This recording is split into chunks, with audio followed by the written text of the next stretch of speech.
Isang napakagandang araw sa inyong lahat. Ako nga po pala si Binibining Melody Entea, 21 taong gulang, ang iyong mananalumpati sa araw na ito. Ang pamagat ng aking tatalumpati ay ang basura sa kapaligiran. Mga kaibigan, kapitbahay, mga mahal kong kababayan, hindi ko kailangang magpanggap. Tulad ninyo, araw-araw akong naglalakad sa mga kalsada natin. At tulad ninyo, nakikita ko ang problema ng basura.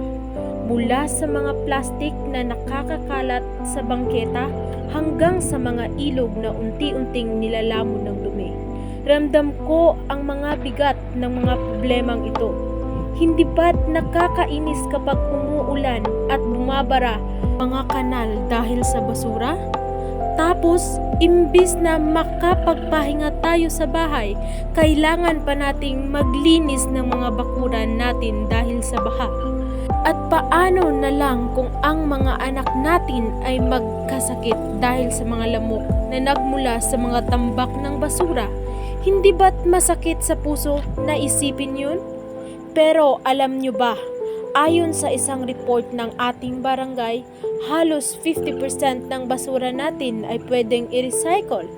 Ibig sabihin, kung magsisimula tayo sa simpleng pag-uuri ng basura sa ating mga bahay, malaki na ang maitutulong natin. Isipin ninyo, hindi lang natin malinis ang ating kapaligiran, kumikita pa tayo. Kaya tara na, mga kababayan, simulan natin ngayon.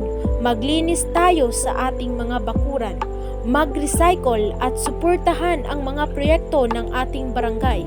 Sama-sama kaya nating gawing mas maganda at malinis ang ating komunidad para sa ating lahat.